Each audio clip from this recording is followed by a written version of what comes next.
Hello students, welcome back to your favorite channel once again. So today we are going to continue with quadratic equation. पिछले class में हमने quadratic equation start किया था और we saw what is meant by quadratic equation. Quadratic equation का मतलब क्या है and how to recognize whether the given equation is quadratic or not. ठीक है, बेसिकली हमने ये चीज़ डिस्कस किया था और हमने ये भी डिस्कस किया था कि रूट्स का मतलब क्या है, what are the roots of equation, मतलब quadratic equation, and what are the solutions of quadratic equation.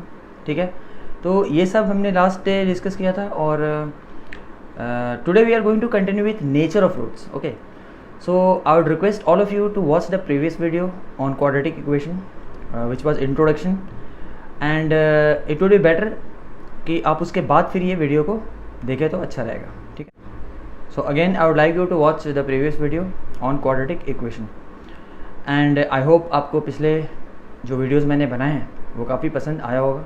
ठीक है, so let's continue today. So last day हमने देखा था कि क्वाड्रेटिक इक्वेशन का जो स्टैंडर्ड फॉर्म है वो क्या है, ए एक्स स्क्वायर प्लस या फिर माइनस भी हो सकता है B x plus C equals to zero, where A B and C are real numbers and A जो है should not be equal to zero.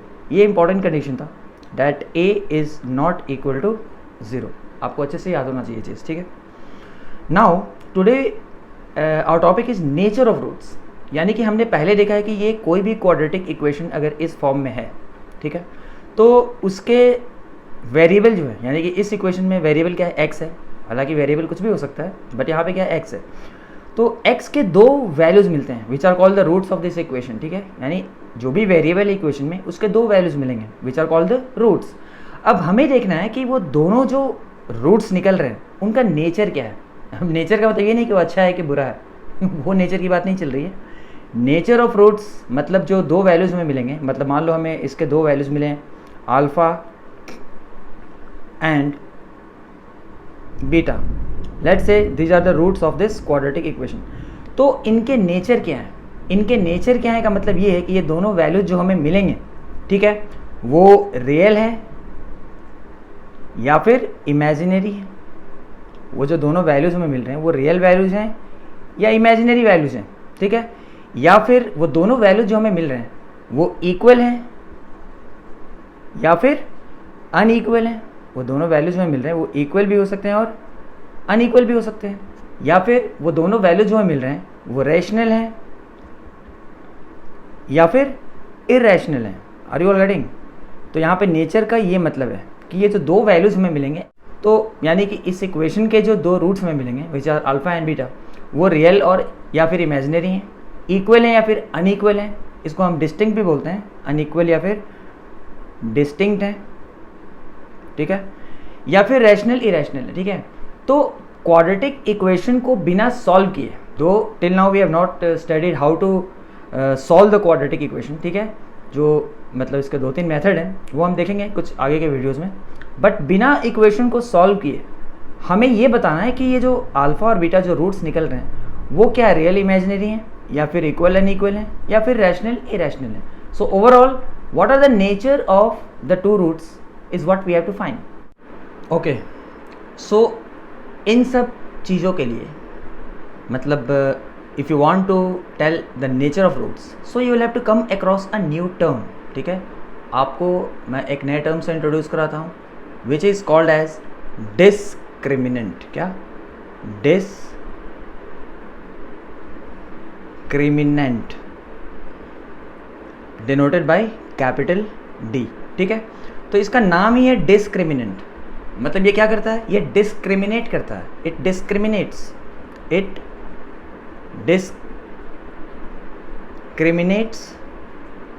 Between the roots. ठीक है, इट डिस्क्रिमिनेट्स द रूट्स मतलब ये बताता है this particular term, this particular value which is called as discriminant, ये हमें बताता है कि ये जो दो रूट्स हमें मिल रहे हैं क्वाड्रेटिक के वो रियल हैं या फिर इमेजिनरी हैं, इक्वल हैं या फिर अनइक्वल हैं, रैशनल हैं या फिर इरेशनल हैं. So overall this value discriminates between the roots. Okay, so इसके लिए हमें d जो है d is given by B square -4ac, ये आपको याद रखनी होगी, ठीक है। d is given by the formula b² -4ac। Okay, so by finding the value of this d, ठीक है, विच is equal to b² -4ac, हमें ये पता चल जाएगा कि ये जो रूट्स अल्फ़ा और बीटा जो हमें रूट्स मिलेंगे उनका नेचर क्या होगा, ठीक है।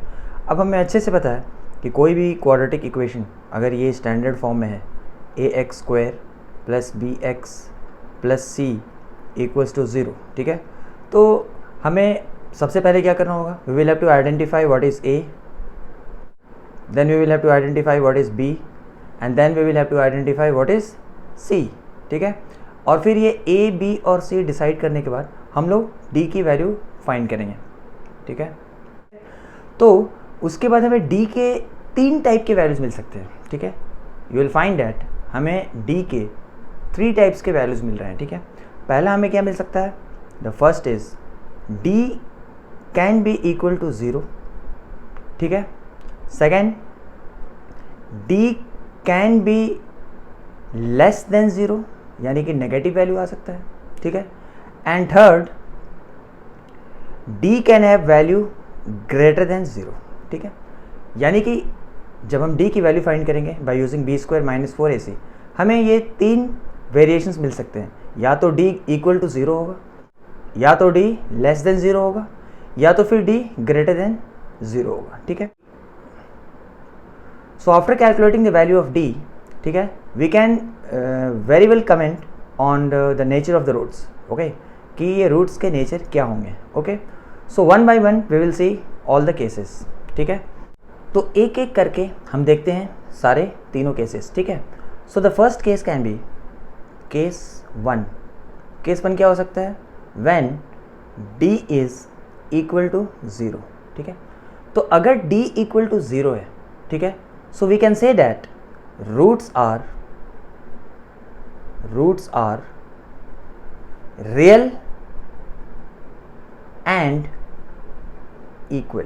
सो you will have to remember this, अगर d की वैल्यू हमें 0 मिल रही है, so roots are going to be real and equal. तो यहाँ पे रियल और इक्वल का क्या मतलब है, मतलब the roots are going to be real numbers and equal. Equal means exactly same, हम इसको सेम भी बोल सकते हैं, roots are going to be same. I hope this is clear to everyone, okay. Case 2 क्या हो सकता है, case 2 when d is greater than 0। अगर d की वैल्यू 0 से बड़ी मिली, ठीक है, तो हम बोलेंगे roots are real and unequal, यानी कि डिस्टिंक्ट। मतलब रूट्स जो होंगे वो रियल होंगे और अनइक्वल होंगे, यानी कि दोनों रूट्स की वैल्यू सेम नहीं होगी, यानी कि यहाँ क्या होगा, डिस्टिंक्ट, ओके। समझ में आ रहा है मैं क्या बोल रहा हूँ, मतलब कि रियल तो होंगे रियल नंबर्स, लेकिन अनइक्वल, यानी अगर एक 5 होगा तो दूसरा 7 हो सकता है, अगर एक 3 होगा तो दूसरा -3 हो सकता है, मतलब अनइक्वल। वेयरएज यहाँ पे क्या है, roots are real and equal, same, exactly same, यानी कि दोनों के वैल्यूज या तो -5 होंगे या तो 3 होंगे, 7 मतलब एग्जैक्टली सेम, ठीक है। And last case, case 3, when d is less than 0। सो जब भी हमें d की वैल्यू लेस देन 0 मिलेगी, इसका मतलब ये है roots are imaginary, roots are imaginary. अब ये इमेजिनरी नंबर्स का मतलब क्या है, इमेजिनरी मीन्स नॉट रियल। आपको अच्छे से पता है कि जितने भी नंबर्स हैं वो real numbers and imaginary numbers में डिवाइडेड हैं। सो ये not real, are you getting, imaginary numbers, ठीक है। ये हम लोग इमेजिनरी नंबर्स के बारे में 11th स्टैंडर्ड में पढ़ाई करेंगे, ठीक है।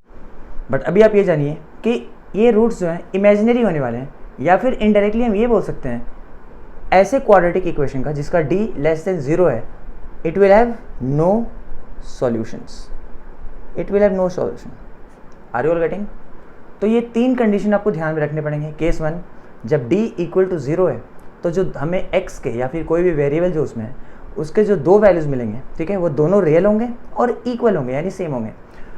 और अगर d ग्रेटर देन 0 है, ठीक है, तो जो हमें 2 वैल्यूज़ मिलेंगे वेरिएबल के, यानी कि roots will be real and unequal, यानी डिस्टिंक्ट, और केस 3 अगर d लेस देन 0 है देन रूट्स आर इमेजिनरी, मतलब they are not real. Okay, that means you will not get any solution for that equation. Okay, अब ये सारी चीज़ें फिलहाल आप याद कर लो. जैसे जैसे हम क्वेश्चन करते जाएंगे it will get very well clear to you. Okay, so let's see few questions जिससे कि ये सारी चीज़ें आपको और क्लियर हो जाए. Okay, so now let's do few questions which are based on discriminant. Okay, so question is without solving मतलब हमें इक्वेशन को सॉल्व नहीं करनी है. ठीक है, without solving comment upon the nature of the roots. We have to comment upon the nature of the roots of the following quadratic equation. So ये quadratic equation हमें दिया हुआ है. ठीक है, and we don't have to solve it actually, right? We don't have to solve it. लेकिन हमें बताना है कि इसके जो रूट्स निकलेंगे, ये जो इक्वेशन सॉल्व करेंगे अब तो ऑब्वियसली बात है वी विल गेट 2 रूट्स. तो उनका नेचर क्या है? So just now we have discussed that the nature of the roots can be determined on the basis of discriminant. ठीक है, सो अगर मैं इस क्वाड्रेटिक इक्वेशन को स्टैंडर्ड फॉर्म से कंपेयर करूँ, so this is ax² minus bx plus C equals to 0, right? तो यहाँ पे अगर मैं कंपेयर करूँ तो मेरा a क्या है? a is equal to 7. b क्या है? b is equal to -9. Be careful, 9 मत लिख देना, -9 साइन भी लेना बहुत ज़रूरी है. And c is equal to 2. ठीक है, so we know that we can comment on the nature by knowing the discriminant. ठीक है, सो डिस्क्रिमिनेंट अभी हमने डिस्कस किया that d is equal to b² minus 4ac. ठीक है, so d is equal to how much? So d will be equal to b². b क्या है? b is -9. सो -9 का square b² minus 4 into a is how much? a is 7. 7 into c क्या है? c is 2, right?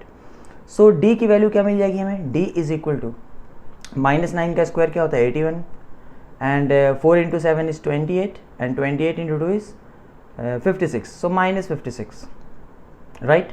So d का value हमें कितना मिल जाएगा? Which is equal to how much? So d is equal to 81 minus 56, 11 minus 6 is 5 and 7 minus 5 is 2, 25. So what do we see?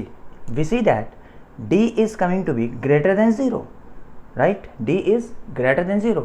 अभी हमने discuss किया जब भी d greater than 0 होगा इसका मतलब ये है कि इसके रूट्स जो मिलेंगे वो होंगे real and unequal. So roots will be real and unequal.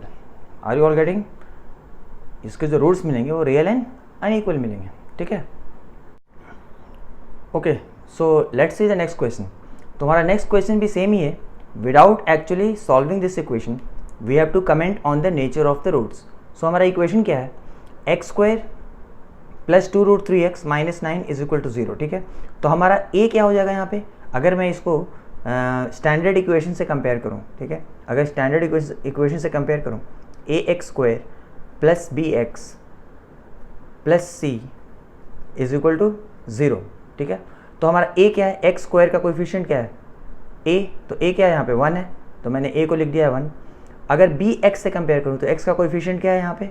b is how much? b is 2√3, तो मैंने 2√3 लिख दिया b को. ठीक है, और c क्या है? c is a constant number which is -9, तो मैंने यहाँ पे लिख दिया -9. सो हमारा a is 1, b is 2√3 and c is -9.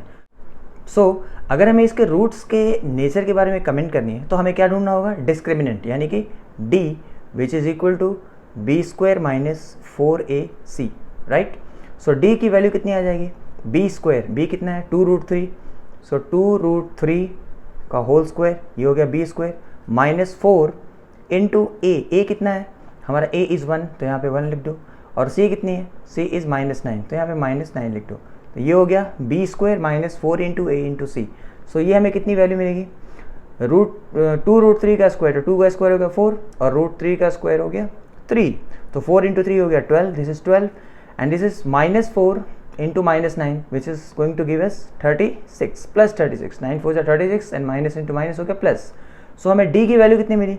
d is 36 plus 12 which will give us 48. So what do we सी?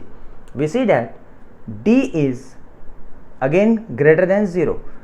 तो d की वैल्यू हमें क्या मिली? Greater than 0. तो जब भी d की वैल्यू ग्रेटर देन 0, अभी हमने सीखा. So when d is greater than 0 that means इसके रूट्स क्या होंगे?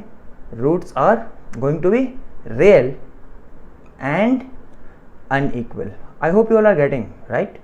समझ में आ रहा है? ओके तो अगर समझ में आ रहा है तो can we do the next question. Okay so ये है हमारा नेक्स्ट क्वेश्चन. ठीक है, again question is same. Without actually solving comment on the nature of roots. ठीक है, तो फिर से मैं इसको स्टैंडर्ड इक्वेशन से कंपेयर करता हूँ. तो a x square plus b x plus C equals to 0. So from this we get a as how much 2, right? a is 2, b will be how much? x का coefficient कितना है? 8 है, तो b is equal to 8 and c is how much? c is going to be plus 9. ठीक है, तो अगर हमें नेचर ऑफ रूट्स के बारे में कमेंट करनी है तो again we will have to find d which is given by the formula b square minus 4ac. ठीक है, सो d की वैल्यू कितने मिल जाएगी? d is equal to b square यानी कि 8 का स्क्वायर माइनस 4 इंटू a कितना है? 2 है, तो a को मैंने 2 लिख दिया और c कितनी है? 9. राइट, सो d की वैल्यू कितनी मिल रही है हमें? d is equal to 8 square यानी 64 एंड दिस इज 4 2 ज़ा 8 and 8 into 9 is how much? 72. So minus 72. तो d की वैल्यू कितनी मिली हमें? d is equal to 64 minus 72 यानी कि minus 8.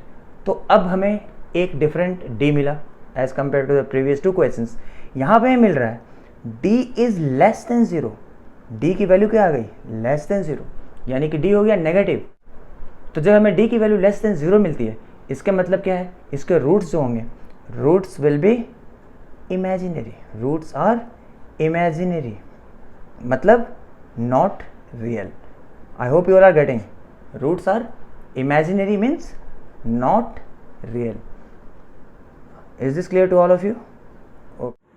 Okay, so next question is 25x square minus 10x plus 1 equals to 0. ठीक है, तो अगर हम इसको स्टैंडर्ड फॉर्मेट से कंपेयर करें तो ये क्या है? A x square minus b x plus C equals to 0. ठीक है, तो यहाँ पे ए क्या है हमारा? A is the coefficient of x square यानी कि 25. सो ए हो गया 25. ठीक है, बी क्या हो जाएगा हमारा? B is the coefficient of X यानी कि माइनस 10 और सी क्या हो जाएगा हमारा? c will be equal to 1, the constant, right? Okay, so d की वैल्यू क्या हो जाएगी? d which is equal to b square minus 4ac. ठीक है, so d कितना हो जाएगा? d is equal to b square. b कितना है? माइनस 10.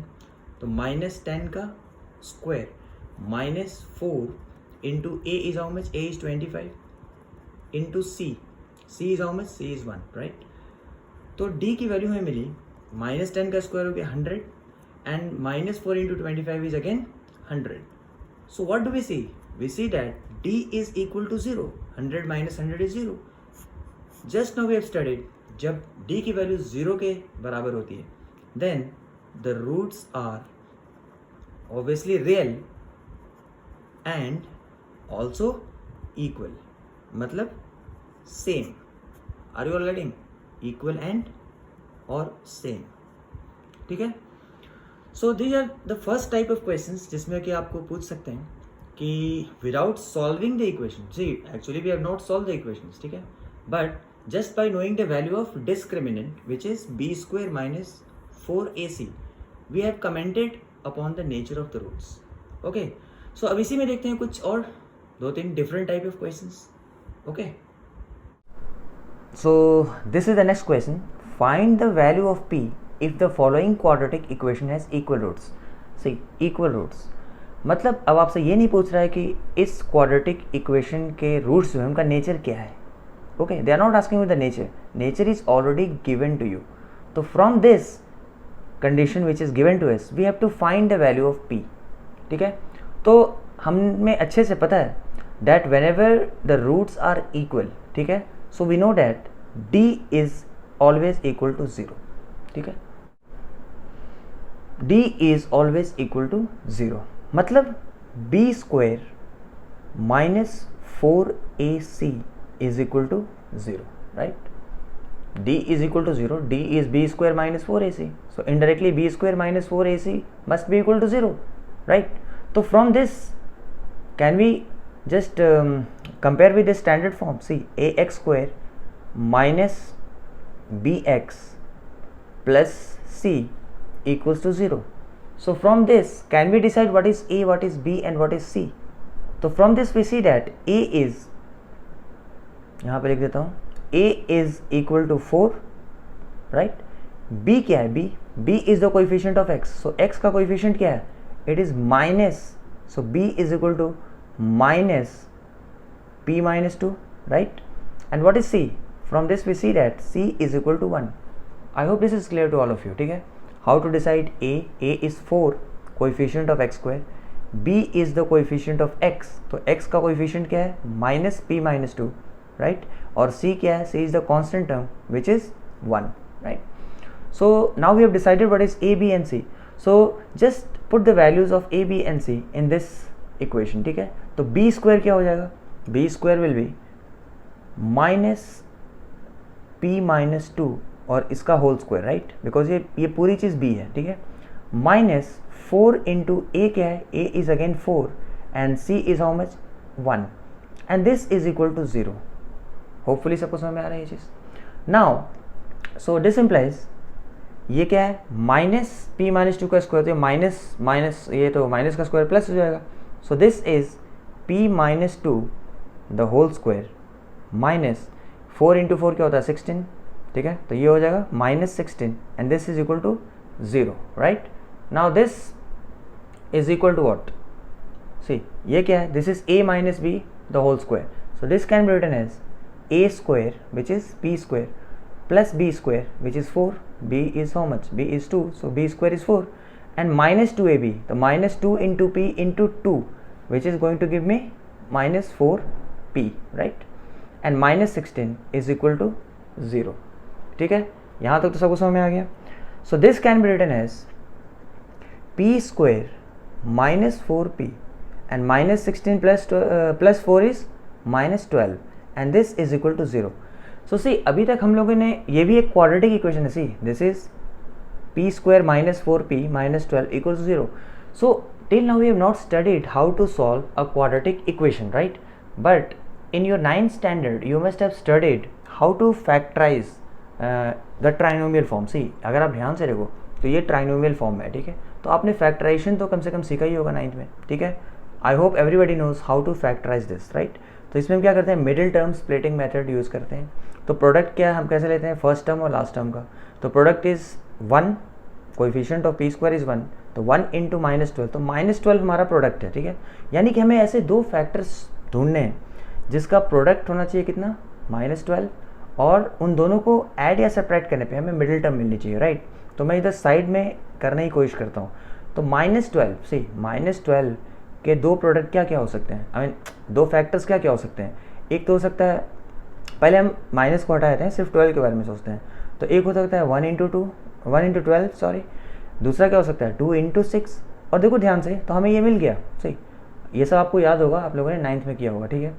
तो 6 इंटू 2 तो 12 होता है, लेकिन हमें क्या चाहिए? माइनस 12. ठीक है? तो अब माइनस 12 तो हम माइनस 2 इंटू 6 से भी कर सकते हैं और माइनस 6 इंटू 2 से भी कर सकते हैं, राइट.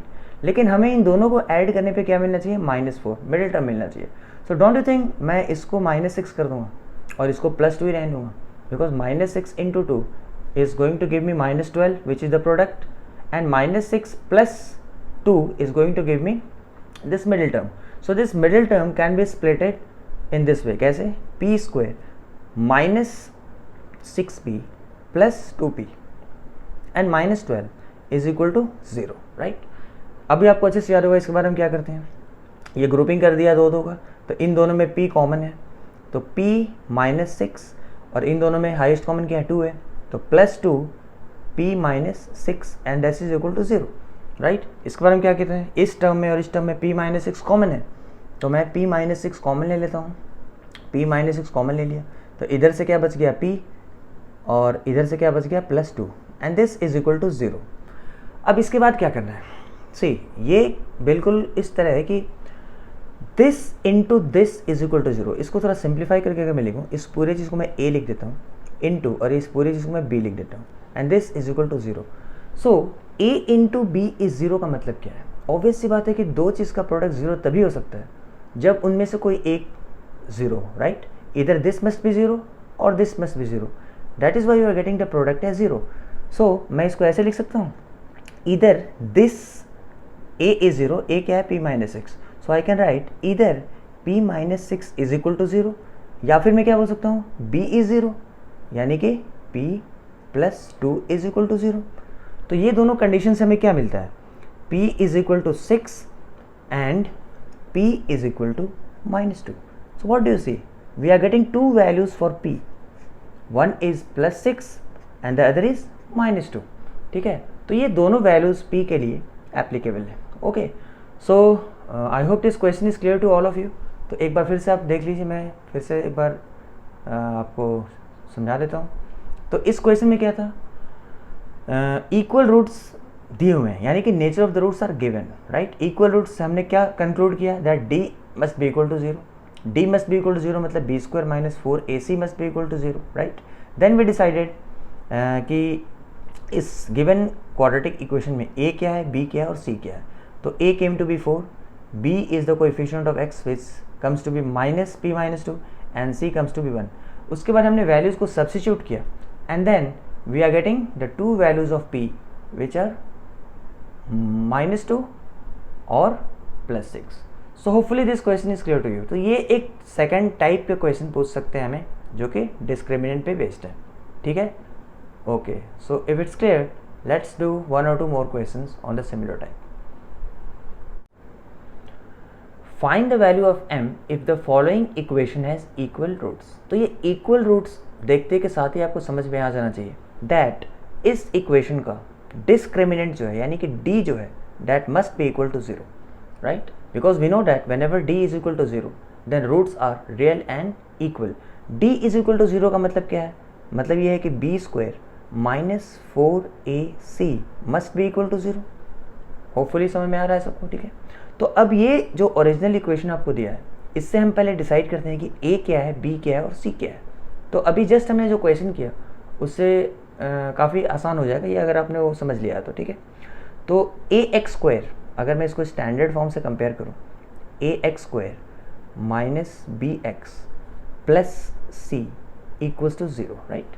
तो a क्या हो जाएगा हमारा, x स्क्वायर का कोएफिशिएंट, यानी a जो है वो हो जाएगा m-2, और b क्या हो जाएगा हमारा, b will be coefficient of x, यानी कि -5 प्लस m हो जाएगा, राइट। और c क्या हो जाएगा हमारा, the constant term which is 16, right. तो हमें ये पता चल गया कि a क्या है, b क्या है और c क्या है। And then we also know that d is equal to 0 because roots are equal, that is why d is equal to 0। So b square minus 4ac is equal to 0। So now we are just going to substitute the value of a, b and c, ठीक है।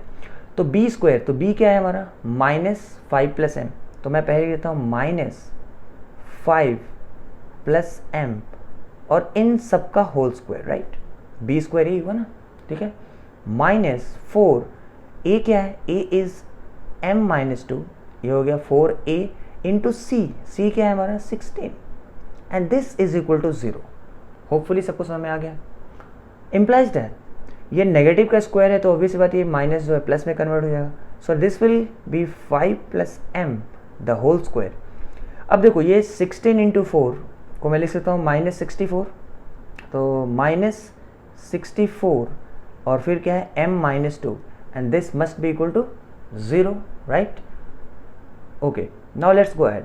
अब देखो ये क्या है, 5 plus m the whole square, तो इसको मैं एक्सपैंड करूंगा as a plus b the whole square which is a square, यानी कि 5 स्क्वायर यानी 25, a स्क्वायर हो गया, प्लस b स्क्वायर यानी m स्क्वायर हो गया, and plus 2ab plus 2 into a into b यानी 2 इंटू 5 इंटू m, यानी हो गया plus 10m, right. And this is -64 into m will be -64m, and -64 into -2 is going to give me how much, plus 128, and this must be equal to 0, right? Okay, अब देखिए m square वाले term को मैं सबसे पहले लिख देता हूँ, ठीक है। उसके बाद मैं m वाले टर्म को लिखता हूँ, this is +10 and this is -64m, so this will give me -54m। Hopefully सबको समझ में आ रहा है। और उसके बाद क्या बचा हमारे पास, 128 एंड प्लस 25, तो 128 and 125 will be how much, 153, so this is going to give me plus 153 and this is equal to 0, right। अब ये डोंट यू थिंक दैट ये क्वेश्चन बिल्कुल सेम ही हो गया, just like the previous question that we have done. सो अभी आपको इसको फैक्टराइज करना है और आपके इसके दो फैक्टर्स निकालने हैं, ठीक है। तो दो फैक्टर्स कैसे निकालेंगे हम जरा साइड में करके देख लेते हैं, ठीक है। ये सब आपने 9th में किया होगा, राइट। 153 प्रोडक्ट इज 153, ठीक है। तो 153 को मैं लिख सकता हूँ 1 into 153, right. 2 into nothing is going to give me 153, so 3 into what, 3 into 3 5 जा 15 एंड 3 1 जा, सो 3 इंटू 51, तो 3 इंटू 51 तो मुझे मिल गया 153, इसमें कोई डाउट नहीं है, ठीक है। लेकिन मुझे क्या चाहिए, इन दोनों को ऐड या सब्ट्रैक्ट करने पे मुझे -54 चाहिए, which is the middle term. तो बहुत ही आसान सा लग रहा है मुझे, सी -3 एंड -51, इन दोनों को जब मैं मल्टीप्लाई करूँगा तो माइनस इंटू माइनस प्लस हो जाएगा, तो प्लस 153 प्रोडक्ट मिल जाएगा, और इन दोनों नेगेटिव क्वांटिटीज़ को जब मैं ऐड करूँगा तो मुझे मिडिल टर्म मिल जाएगा, विच इज़ -54, राइट। तो अब हम इसको ऐसे स्प्लिट कर सकते हैं, that m square minus 51m minus 3m plus 153 equals to 0, right? Then इसका और इसका ग्रुपिंग हो जाएगा, तो इसमें हमें m कॉमन मिलेगा, तो m minus 51, और ये हो जाएगा -3 हाईएस्ट कॉमन फैक्टर, तो m minus 51 and this is going to give me 0. So m minus 51 common हो गया and this is m minus 3 and this is equal to 0. Now using the same previous concept जो हमने अभी discuss किया, या तो this must be 0 और this must be 0, right? So मैं इसको कैसे लिख सकता हूँ, either m minus 51 is equal to 0 और m minus 3 is equal to 0, right? So अगर मैं इसको further simplify करूँ तो मुझे m के दो वैल्यूज मिलेंगे, एक तो मिलेगा m is equal to 51, ठीक है, और नहीं तो दूसरा m is equal to 3. So again this is exactly, you can say, the duplicate copy of the previous question.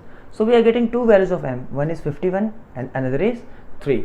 So ये सारे क्वेश्चन तभी आपसे बनेंगे जब आपको पता है कि डिस्क्रिमिनेंट के कौन से वैल्यू से आपको नेचर ऑफ रूट्स क्या मिलता है, ठीक है। तो आपको ये चीज़ काफ़ी अच्छे से आनी चाहिए, that when d is equal to 0 roots are equal, when d is less than 0 then roots are imaginary, and when d is greater than 0 then roots are real and unequal, मतलब distinct. So hopefully ये सबको समझ में आ गया होगा. Okay, now let's go to the next question and hopefully that's going to be the last question for today. Okay students, so this is the last question for today and it says find the value of k for which the equation this 3x square minus 6x plus k is equal to 0 has distinct and real roots, right? So now in this question it's given that this particular quadratic equation, जिसको मैं फिर से यहाँ नीचे लिख देता हूँ, 3x square minus 6x plus k equals to 0, and this question says that it has distinct and real roots. तो फिर आप ज़रा अच्छे से याद कीजिए that whenever roots are distinct and real then we say that d is greater than 0, right? Or other way you can say whenever d is greater than 0 then we know that roots are distinct मतलब unequal and real, right? So I can say that b square minus 4ac must be greater than 0, right? So from this equation first we have to decide what is a, b and c. So again standard equation से अगर आप compare करें तो x square का coefficient a है तो a is 3, b जो है वो x का कोएफिशिएंट होता है यानी कि b जो है वो है -6 और c जो है वो कांस्टेंट टर्म है which is k over here. So c क्या हो जाएगा यहाँ पे, k हो जाएगा, ठीक है. अब इन वैल्यूज़ को आप यहाँ पे बस पुट करो and then you will get the value of k. तो b स्क्वायर की जगह मैं क्या लिखूँगा, -6 बिकॉज b इज़ -6 तो b स्क्वायर हो गया -6 स्क्वायर -4 इंटू a क्या है, a हमारा है 3 तो मैंने यहाँ पे 3 लिख दिया और c क्या है, c इज़ k तो मैंने यहाँ पे k लिख दिया, ठीक है. And this is greater than 0. So now what do we get, -6 का स्क्वायर हो गया 36 and this is -4 into 3 12k and this must be greater than 0, right. तो ये एक इनइक्वालिटी आ गया हमारे पास, ठीक है. So this can be further written as 36 is greater than, ये -12k उधर जाएगा तो हो जाएगा +12k, और I can say that k is less than 36/12, right. तो हमें इससे क्या मिलेगा, k is less than 36/12, so I can say that k is less than 3, or it can be written in this way as k is less than 3। तो हमें जो k का value मिल रहा है वो क्या मिल रहा है, less than 3। It means in this equation, ठीक है, in this given equation which is 3x² - 6x + k, ठीक है, to satisfy this equation k can have any value which is less than 3, मतलब कि लेस देन 3 कुछ भी, any value which is less than 3 will satisfy this equation. So we are getting the value of k as less than 3. Okay, so these are the few questions which are based on the concept of discriminant. Okay, so I hope you enjoyed the video, or I really tried my best to make the things clear to all of you. Okay, so please, if you like the video, then kindly subscribe the channel, and please do not forget to share with your friends and your near and dear ones. Okay, so I thank you all once again, and let's meet soon in the next video. Thank you once again.